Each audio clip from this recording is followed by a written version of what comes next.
பேருனா தெளிவாக இருந்து பாருங்க. ஷோரூம் வேற. ஒர்க் ஷாப்ல என்ன பண்ணுவாங்க?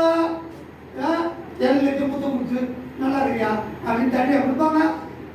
சுத்தி எடுத்து எங்க புத்துன்னு அங்க குத்துவாங்க. சிலர்லாம் மடங்கவே மடங்காது, அப்படி குச்சி எட்டு ஒரு மொத்தம் வருமா, அதான் கரெக்டா அங்க நிற்கும். ஒரு சிலர் என்ன பண்ண நெஸ்குமா காரணம் அதுதான் அது சொல்லுங்க. ஒர்க் ஷாப் அதுக்கு தச்சிங்க, இதுக்கு பேர் தான் ஒர்க் ஷாப். இந்த குத்துவாங்க, நெசுக்குவாங்க. சின்னத்தில் எழுந்து போயிருந்தோட பேசுவார்கள், ஆனால் எழுந்து போகக்கூடாது.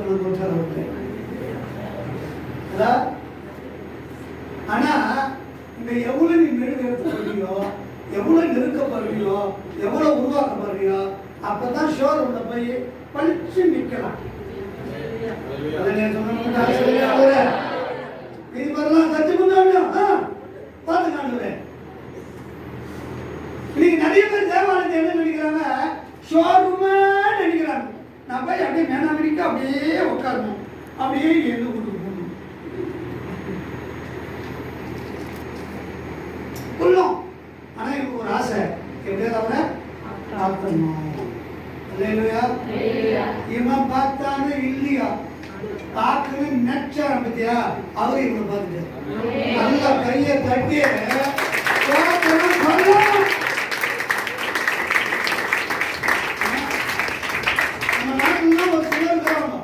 அவங்கெல்லாம் வந்துட்டு எதுனா சொல்லிட்டா கையை தட்டு வரன்னு அவங்க சொல்றதே இல்லை. நம்மளும் கை கட்டு ஆள போல திடீர்னு. ஆனால் எங்களை மாதிரி ஆள் இன்னொருத்தான் சொன்னாலும் சரி அப்படி மனுஷன் பார்த்துருக்கேன்.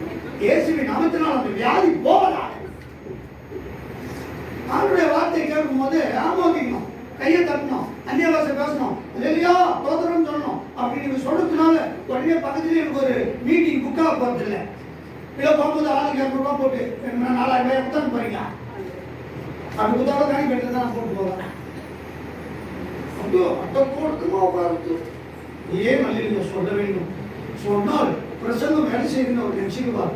அதனாலே சரீரமே நீ அமைதியாக கீழ்வாய் பாதுகாப்பு சொல்லுங்க, மாறணும். அதான் பாட்டு பாடினா போதும், மறுபடி ஓசி போட்டு முக்கால் அப்படியே பண்ணிடணும். முக்கால் எல்லாம் மேலே தூக்கி விட்டு அந்த பாட்டு பாடணும். ஏன்னா மாறதானே ஆசைப்படுறேன். அப்போ மூஞ்சி அளவுக்கு தெரிஞ்சாங்க அத்தையை மாச்சிக்கிறேன்.